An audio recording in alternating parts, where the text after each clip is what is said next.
I had a talk last week with Connie Randolph, who's a member of the Sangha in Austin. She has a background in Oriental medicine, and I know that one of the people that she studied with is Rupesh Chaggan, formerly of Austin, now living in British Columbia. And we used to have walks that we would take once or twice a year in the springtime and the fall, generally, when it wasn't too hot or when it wasn't sleeting. And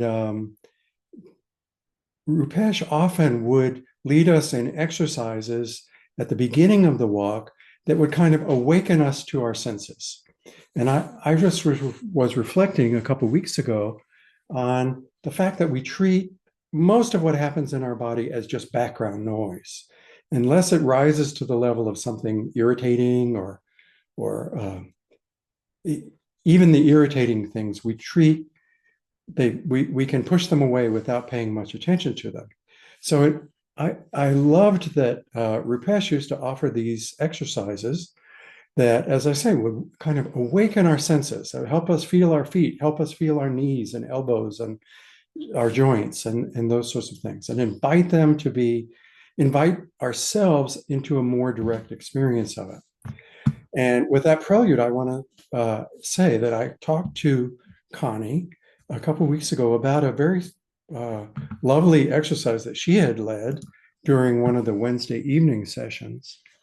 And it is, well, I want to call on Connie now. Jessica, could you spotlight Connie? And she has agreed to lead a description of this. But we'll be doing things with mudras, with the cosmic mudra. And I found after talking with Connie that it was more meaningful for me with my hands awake than it was in the kind of neutral state that I normally treat them. So, Connie, if you would give your demonstration, I would love that. Okay. So I did it before at a Wednesday evening Zen in the body thing. Uh, so there's lots of different ways to access our center, if you will. And one of them was a very simple five-finger breathing exercise. So sometimes I would trace my hand and like draw a turkey on it like you did in kindergarten. I like things to be playful. So this is the image that I get when I look at my hand. The instruction is simply to take a finger of your other hand, and you can start either side you like, but I'm going to start at the base of my thumb. And as long as you're heading up towards the sky, we're going to inhale. So inhaling up, always more important in these sort of Qigong-like things. And we're going to exhale and we go down towards the valley to align your breathing with the motion. Inhale towards the sky, more so than to copy the speed at which I'm going. So the invitation is for you to match the speed of your finger to your own comfortable breathing. And just trace each of your fingers. Sometimes I incorporate like a little pause in my breath as I go over the top of the finger, exhaling down, inhaling in the valleys, pausing in the valleys and inhaling as I come back up the other finger. Tiny little breath, break in the breath, exhaling down into the valley, inhaling back up to the tip of the little finger, and exhaling down along the side of your hand. If you like, they can trace the inner wrist, or I'm just going to go back up the way I came down. So if 5 fingers is long enough that you're bored with this and your mind is wandering, you could entertain yourself a little with the texture of your skin. You go over a knuckle, maybe it's a little moisture in the valley. Inhaling up, up, up.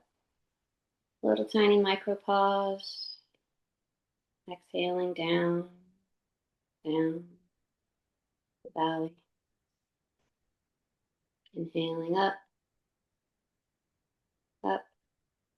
Maybe you notice there's a little bit of difference on the tip of your finger, exhaling down, down to the valley. Sometimes I like to query myself as to whether or not it's my finger that's feeling my hand or if it's my hand feels my finger.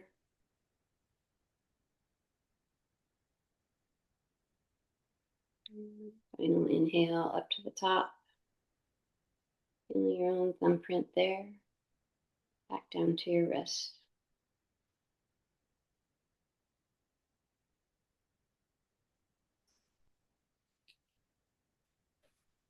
Is that all you wanted? Yeah? Okay.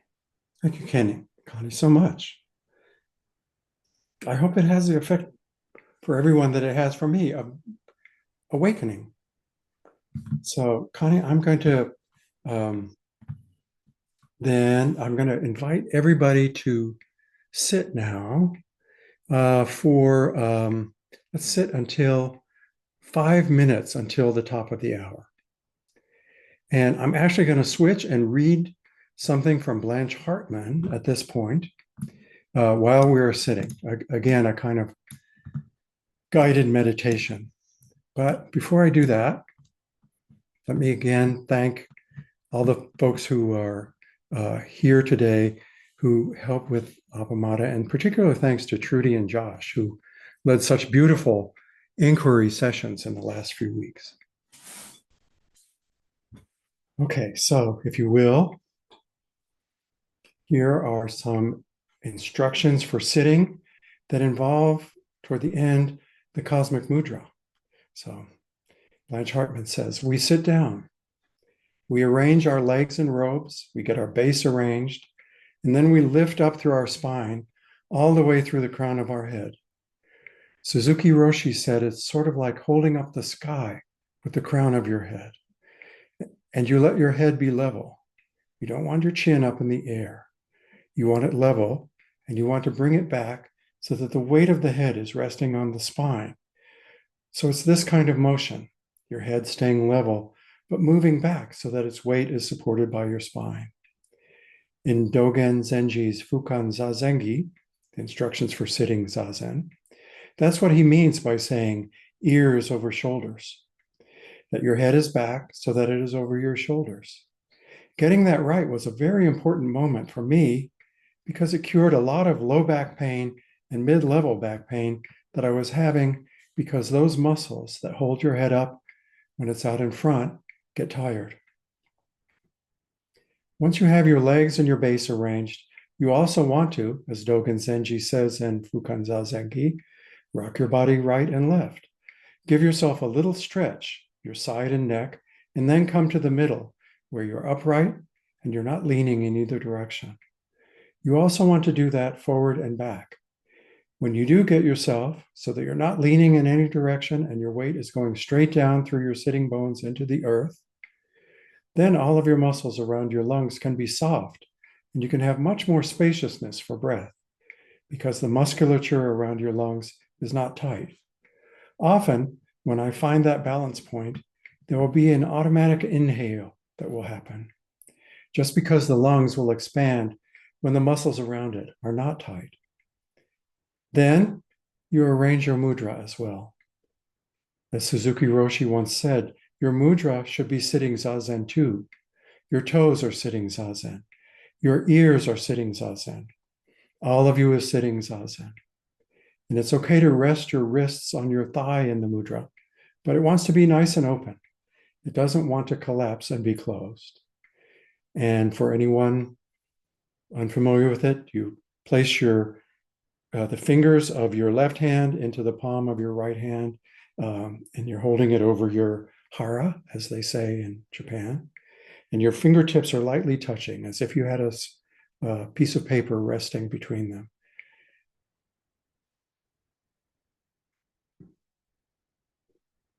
Your mudra should be sitting zazen too. That's why I wanted to engage with the beautiful practice that Connie showed us. That to me, that really helps for my mudra to be sitting zazen. I'm all of my body to be sitting zazen, for my senses to be awakened instead of kept only in the background. One final paragraph of a quote of the quote from the book by Blanche Hartman. I think, she says, of the mudra as a kind of receiver. One teacher at Sokoji, where I first started practicing, said, you can visualize your out breath as falling down like a waterfall and your in breath as coming in through your mudra, hand and finger positions, and filling you up. And sometimes when I do that, Blanche Hartman says, I find it very energizing, but also very receptive to what is happening.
Please join me in saying the verse of the robe. Vast is the robe of liberation, a formless field of benefaction.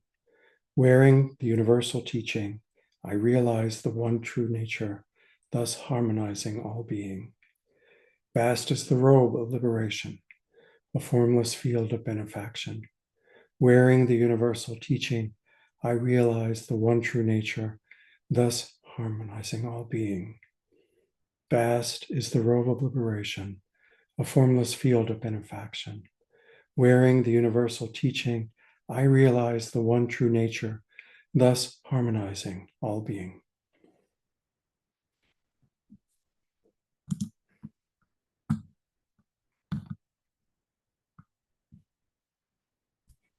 So I've been thinking about the richness and the breadth of the teachings that are available to us and how those match up in a way with what happens when we share our own personal stories, how we come to inhabit the teachings through connections with each other. So I'm going to talk some about some teachings. I'm going to talk some about some trees and how those things connect with the Dharma, how awakening our fingers, using our hands as a receiver while we're breathing in, has something to me in some inexplicable way to do with what trees have going on through their roots and their leaves and what they have to teach us. And I'll read a poem, or actually, I'm going to ask Jessica to read a poem that I will share on screen by Marie Howe about teaching from trees, and then another poem by W.S. Merwin. But I was just reflecting on the fact that Jess Amby, who's been the head student for the last several months at Appamada, he led a Dharma talk a couple of weeks ago where he was joined by Sangha members Darcy Schneider and Leah James. And Darcy talked about joy in the midst of everything that happens in life. And Leah talked about vow in the same way, that with all the changes that happen in life, how vow can be our guiding principle, our guiding light down in the path. Jess had opened his portion of the talk that Sunday by recalling a practice discussion that he had had with our teacher, Peg Syverson. He had asked Peg the big question of all religions, including Buddhism, really, what is the point of practice? What's the point of anything? Everything will change and we will die. If you heard Jess's way-seeking mind talk from several weeks ago, you know that Jess has experienced and adjusted to some enormous wrenching changes. He knows intimately that impermanence and life-altering consequences do not just come only in the distant future, the way most of us imagine. And indeed, others were called forth to share stories that were evocative of the same point that Jess was making when he gave his talks. According to Jess, after he asked his question, Peg replied with a gesture and the words that recalled the ancient Chan story about the last meeting between teacher Yunyan and his student Dongshan. This is a story that's been repeated many times, of course, at Appamada, and many times in inquiry because it is so powerful. Dongshan asked Yunyan, "How can I describe you in the future?" And Yunyan said, "Just this is it." What Peg was sharing with Jess, he said, was an all-encompassing just this is it. In facing the great matter of life and death, Peg was saying, we can only work with our life now. It depends on vow and it depends on joy. I'm going to take a sidestep here and read a quote from, a very brief quote, from the book, The Myth of Sisyphus by Albert Camus, the French existentialist philosopher. And he wrote toward the end of his book, you must imagine Sisyphus as happy. So a little refresher course for Sisyphus. Sisyphus is punished in Greek mythology for a series of transgressions against the gods, most notably for his cunning attempts to cheat death and his hubris, believing himself cleverer than the gods themselves. He betrayed Zeus by revealing one of his secrets to a river god. He violated the sacred laws of hospitality by murdering travelers. And he twice cheated death, first by tricking death and chaining him, which halted death for all mortals for some time, and later by deceiving Persephone, queen of the underworld, to return to the living world. As punishment for these acts, particularly his hubris, Sisyphus was condemned to eternally roll a massive boulder up a steep hill in the underworld, only for it to roll back down each time he neared the summit. This endless futile labor serves as a symbol of pointless or never-ending tasks, often now described as Sisyphean. So why does Camus picture Sisyphus rolling this rock up and having it roll back down over and over and over for eternity? Why does he say we should imagine Sisyphus is happy? In my mind, imagining Sisyphus is happy provides a kind of non-conceptual, metaphorical answer to the big question that Jess asked Peg. And indeed, Camus says this as himself. He says there's really only two choices: to embrace this life or to commit suicide. And he urges people to embrace this life. And I think it's very much aligned with what the Buddha described and prescribed in the Four Noble Truths. How do we live when we are driven by our karma and conditioning from one unsatisfactory moment to the next, knowing that everything is impermanent? And as we are reminded in the 5 remembrances, I'm of the nature to grow old. There's no way to escape growing old. I'm of the nature to have ill health. There's no way to escape having ill health. I'm of the nature to die. There's no way to escape death. All that is dear to me and everything and everyone I love are of the nature of change. There is no escape from being separated from them. And my deeds are my closest companions. I am the beneficiary of my deeds. My deeds are the ground on which I stand. So Camus' notion that one must imagine Sisyphus happy is like the notion from the 5 remembrances. Our deeds are our closest companions, and they're the ground on which we stand. This subverts the traditional view that suffering is inherently negative or meaningless unless it is somehow redeemed by an outside force.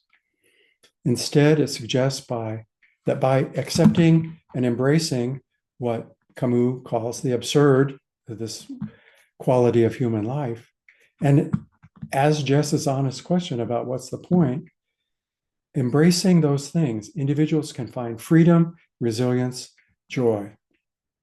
To me, that's why we share our stories of meeting life as it offers. And that's why inquiry is such a thriving part of the Appamada community, and why we continue to honor what Flint started by showing up week after week.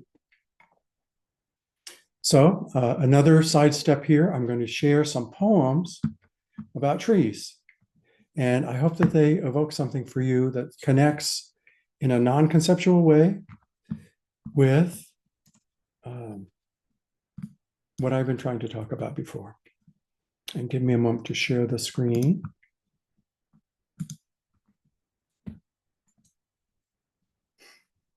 Okay, I don't have one of them open here yet. 1 second.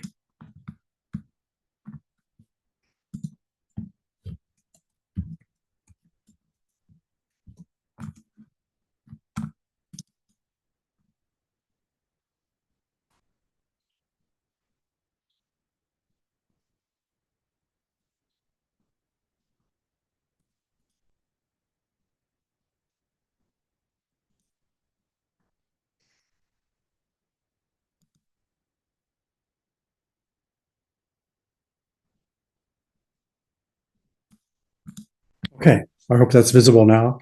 It's a poem by Marie Howe in her prize-winning collection of collected poems, which won the Pulitzer Prize a few weeks ago. It's called The Maples. And Jessica, would you read it? As people know, I'm likely to tear up, so I want to let this flow through easier.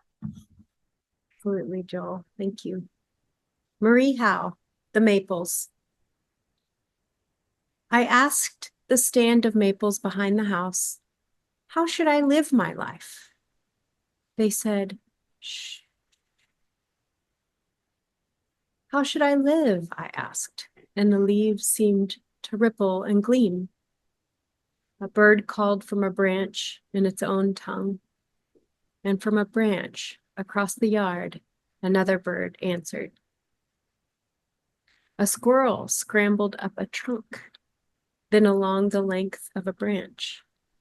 Standing still, I thought, see how long you can bear that.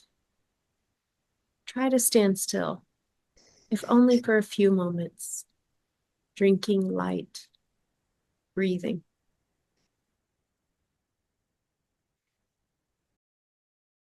And I have another poem. This is a poem by W.S. Merwin, who, as you may know, spent the last years of his life with his wife replanting a forest in Hawaii in a deforested area.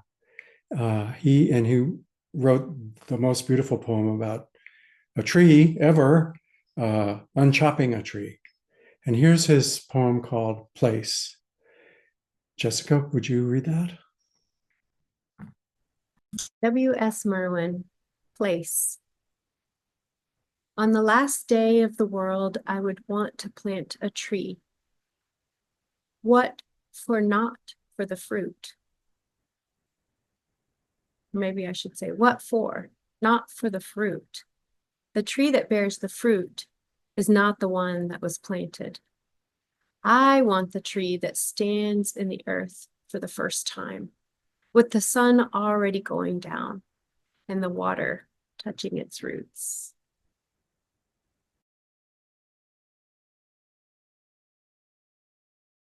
Trees. The Buddha sat down under one to examine his own mind and all of reality. Zhao Zhou got asked a question once. It was, why did Bodhidharma come from the West? And he said, the cypress tree in the garden. And Zhao Zhou was using the image of a tree to point beyond the narrowness of the questions we ask and to light up all of experience for us. Marie asked maple trees for guidance on how to live, and they say, shh. W.S. Merwin shows us trees that witness the last day of the world as they are being born.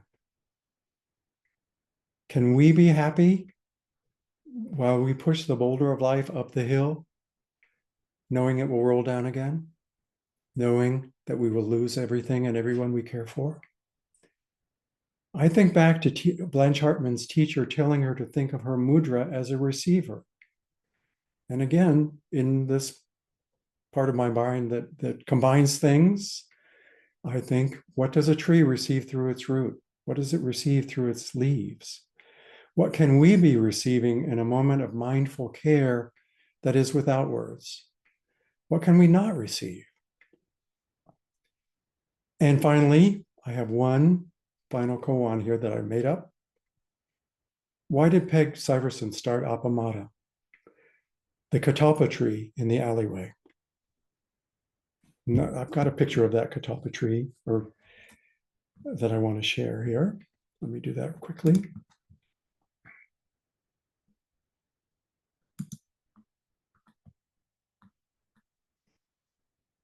Okay, for some reason, the photos will not show up on the list of things that I want to share. Maybe later, or maybe Jessica can do it. Do it. You can? Could you share? Which one do you want first? I think the one with the blossoms on the ground. Okay.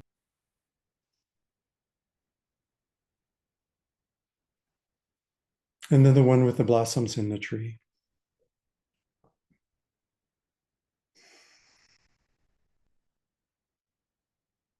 Thank you.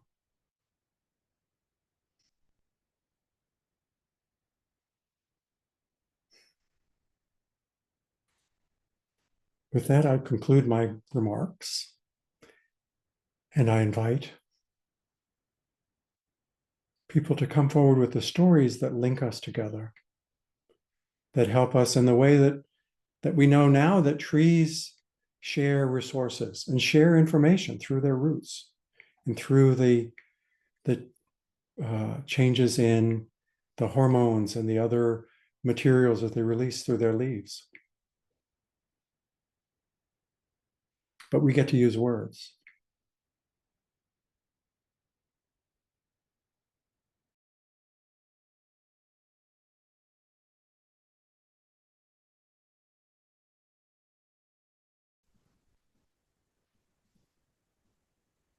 We have Darcy.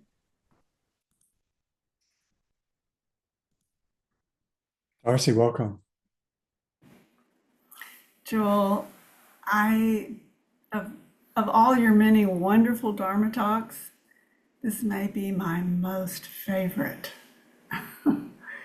And so powerful.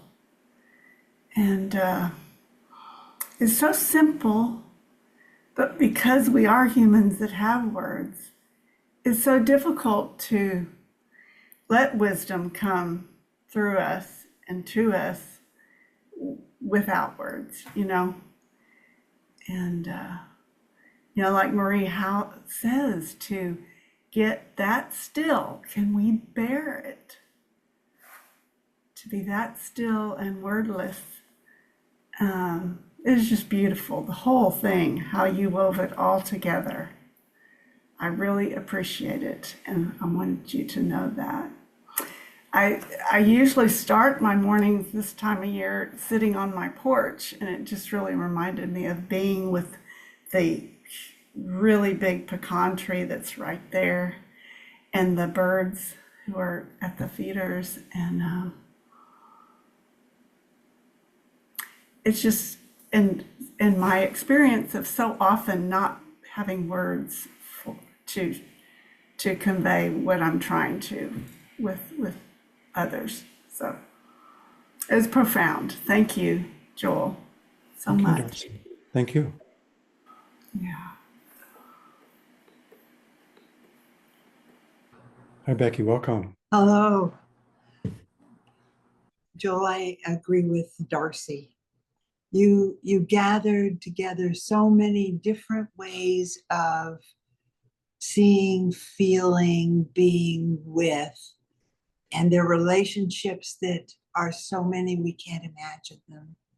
And I just found myself joyful just in that fact. It's like one of the things I've imagined is like, well, how did they get it so that like only 8 blind men got to figure out a big elephant?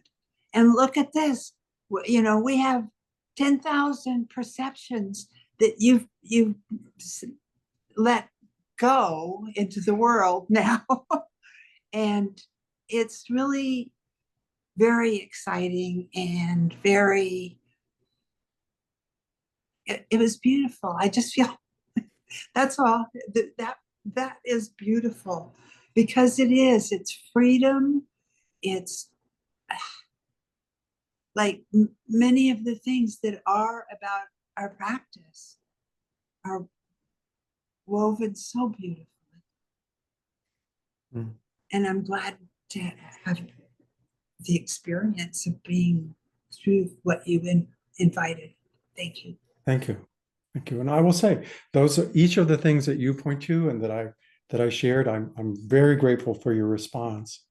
And I'll say each of them have been showing up as opportunities for me as I sit. That, of course, I have discursive monkey mind, and discursive thoughts are proceeding all the time. But every once in a while, those have the quality of joining, of connecting, of no longer pruning off aspects of my experience, but opening to them.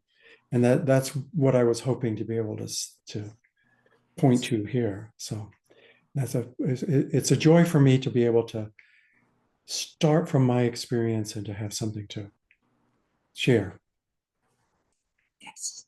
Thank Yes. you.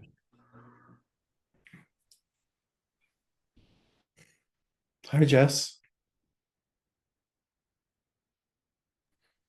Hello.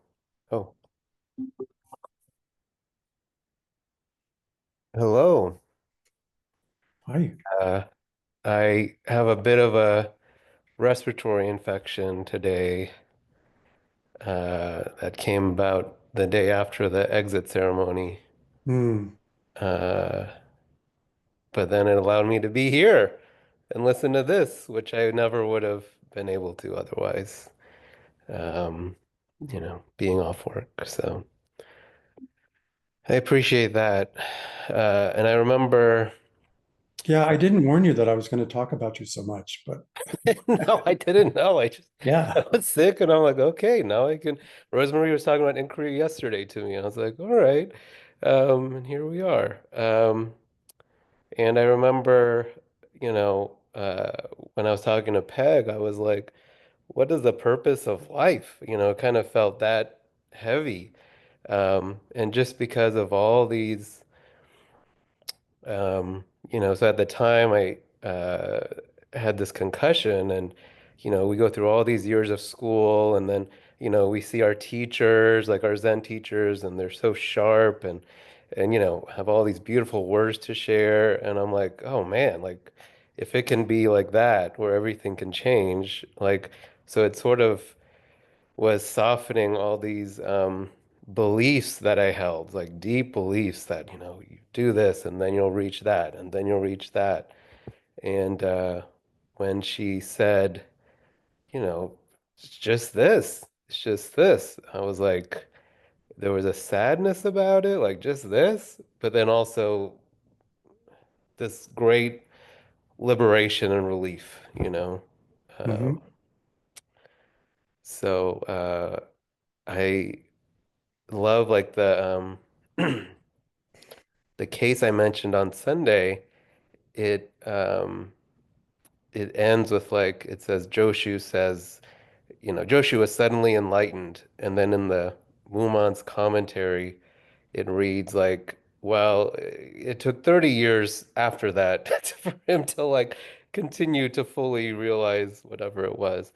Um, and I love that because there isn't like a thing that we're kind of, and so for me, that poem was just hit it that if it's the world's last day, um, to plant a tree, not for a goal, it's just for that. It's just for that. And that, um, like one of the doors to liberation is aimlessness, is not and so, not that sort of it's just for that, just to enjoy that. So, anyways, thank you. Well, Jess, I want to just again say, if you've not had a chance to hear Jess's Way Seeking Mind talk, he describes some events which were serious setbacks, like having a concussion and other examples, but always having a vow, always having an orientation to connecting with other people and to helping other people. So following a bodhisattva's vow. So that was very impressive to me, how you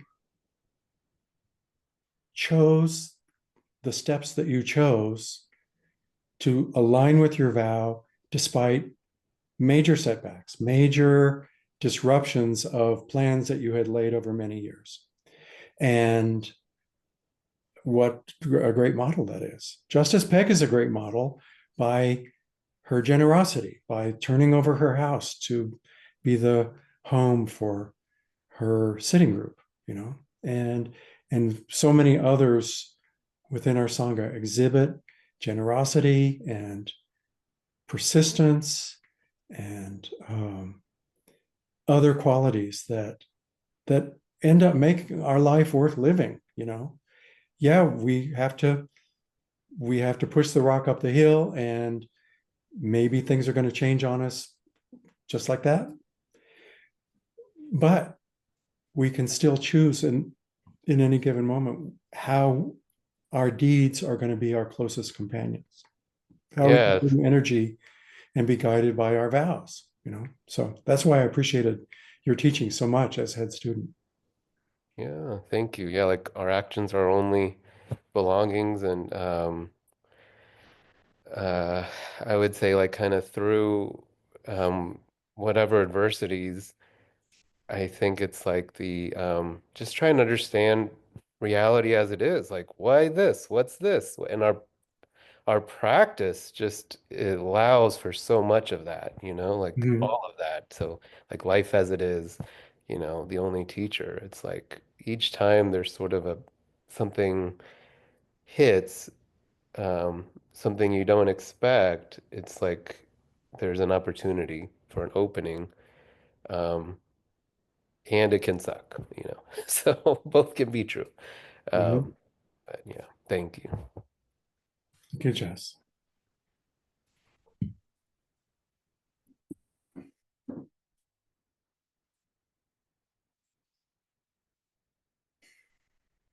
Jessica, the other Jess, or maybe the first Jess, I don't know. Joel, thank you so much for your reflections. Thank you for the koan. Why did Peg and Flint start Appamada? And then showing the pictures of the catalpas. That is just so beautiful. That to me, that's you were pointing to a mutual causality and a non-cyclical nature of time that was just unspeakable. So thank you for that beauty. And sitting under that tree so many times, I can really feel it in my body, Hmm. what you were meaning to say. Um, and there's something that's kind of turning around in my head that I was wondering if you could help me articulate possibly, because when you told the story of Sisyphus and how Camus, asked us to imagine Sisyphus as happy, the first thing that hit me was the Bodhisattva vow, and especially the way that we repeat it, especially the last verse. This vow frees them all. Mm-hmm. And I can't quite, I mean, it came really quickly, but to unpack it, I don't have the words. So Well, of course, that's what's missing from existentialism, or the science of the absurd, as Camus would call it, or whatever, that there's no compassion in it, except maybe a kind of self-compassion. And so that's what jumps out at me. That in order for me to imagine Sisyphus as happy, there's got to be some element where he's connecting with other people, where he's not just alone on that hillside, or he has not lost every connection that he's ever had. And that somehow there may not be redemption in it, there's no redeeming, but that he can embrace his life and know that he shares it with other people to some extent, to the extent that any of us can share anything with anybody, you know, that, this is a myth. It's a story told to make a point, and originally told about how you should not make fun of Zeus, and then later on embroidered, excavated for the moral lessons that we can learn from it. So I don't know how that addresses your question, but I think that, as you say, in the Bodhisattva vow, as Peg and Flint so brilliantly reworked it, so that it goes from the personal to the human to the cosmic, from the momentary to the stretching across time to the timeless. that we have that opportunity to contemplate that every time we say that. And that at the heart of it is connection and compassion to me. Yeah, okay. So what's unfolding now as you speak and help me unpack this is that it's sort of like, the first version of Sisyphus is like, I am pushing this boulder up this hill. And then the next is maybe like me and the boulder are going up the hill. Oh, yeah. So, and then the third version, this vow frees them all. Somehow Sisyphus and the boulder and the hill are all free within the vow itself. And that's when Sisyphus is happy. That's when Sisyphus is happy. Yes, wow. Thank you for that. Thank you, Joel. Thank you so much. Claudine, welcome. Claudine, why did Flint come from the West to Switzerland, to the UK Sanghas? Yeah, I don't know, but it is a real gift anyway. I just want to say thank you for this talk that was very deeply touching for me. And I would just add something about Camus in another book and about compassion. In another book, I'm not sure which one, so I will not say a title. He speaks of the tender indifference of the world. And it's a sentence that always stayed in my heart long before I met Buddhism with Flint. But there is no compassion for Camus, but in the same time, there is something tender that maybe enables us to be one with the universe. How? Don't ask me how. But I wanted to share this sentence that is important for me. Thank you.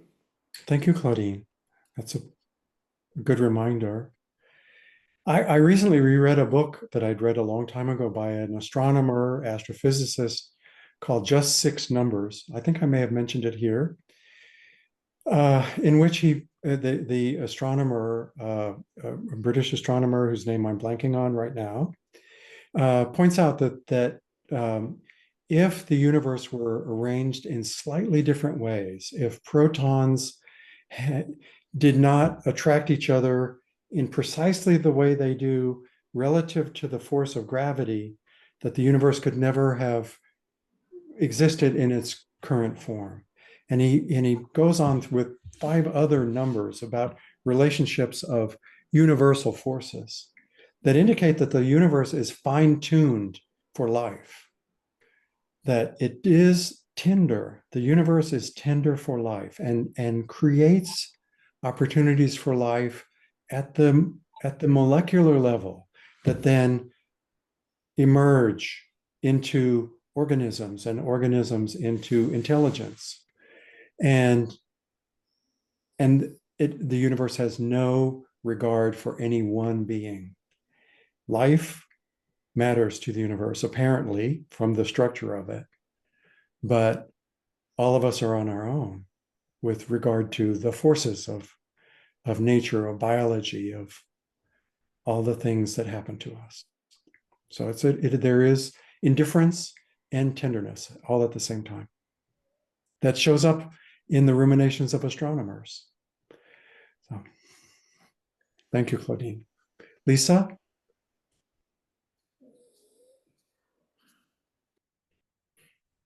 Well, I loved your ruminations about astronomers so much. I almost don't want to say what I have to say, which is so simple. So this whole myth of Sisyphus, that's something my father talked about, just the simplistic part, because he felt so hopeless about his life. Oh. So, I mean, that is what we think generally, most of us. when we think, I believe, when we think about the myth of Sisyphus. So I was really surprised to hear you ask, and how could Sisyphus be happy, in this situation? And then for us to talk about connection, compassion, and tenderness. And it made me realize that, I have this image of this story, this myth is kind of frozen in my mind as this helpless person condemned to repeating the same action over and over. And so once we added a new element, to our condition, another condition of witnessing, gosh, I really wanted to give him some encouragement. I really wanted to offer him some compassion and maybe invite him into our sunk and say, hey, Sisyphus, I know this is really grim. Maybe I could put a little earbud in. He's really and he could get some vows, a little encouragement, that adding tenderness to the image, to his actions and deeds. I don't know if it'd make him feel better, but it makes me feel better. I don't feel sorry for him. I feel like maybe he has some options. Yeah. Hey, Sisyphus, might you have options you haven't explored yet while you're pushing this boulder? Okay, that's my playful take. Okay. Well, it just occurs to me in line with what you're saying, that this was a bodhisattva turn by Camus to turn this brutal myth into a moral lesson of how we can address our lives by finding joy. And although he doesn't mention compassion directly, at least in the parts that I read, in his very flinty prose, I mean, hard, difficult to tease out kind of prose that he uses, or at least in translation into English, where he's arguing with everybody about everything all the time and then gets to the point, kind of. But even with all those things, he may not say it specifically, but he demonstrates it by having this turn and changing the story so that Sisyphus can be happy, at least in our imaginations. Happiness through embracing just this. And just this is it. These stories, I mean, they dovetail in an amazing way, I think. So thank you for that comment. So our time is up. Let us say our chant together. Jessica, would you lead it? May I ask that? In the self-centered dream, only suffering. Holding to self-centered thoughts, exactly the dream. Each moment, life as it is, the only teacher. Being just this moment, compassion's way. Caught in the self-centered dream, only suffering. Holding to self-centered thoughts, exactly the dream. Each moment, life as it is, the only teacher. Being just this moment, compassion's way.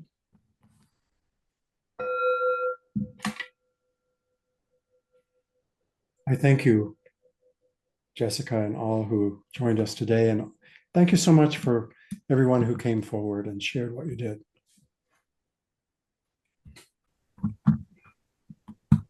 Thank you so much, Joel, for such a beautiful talk.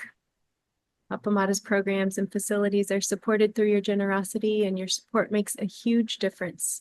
I'm placing a link for contributions in the chat for both Appamada and just this Zen community, since Trudy and Josh offered so many inquiries as well. If you'd like to make a contribution, please feel free to do so. And Cassie has wonderfully, I put her on the spot. She's wonderfully stepped forward to host the porch this afternoon. And so thank you so much, Cassie. I'm going to hand over the host to you.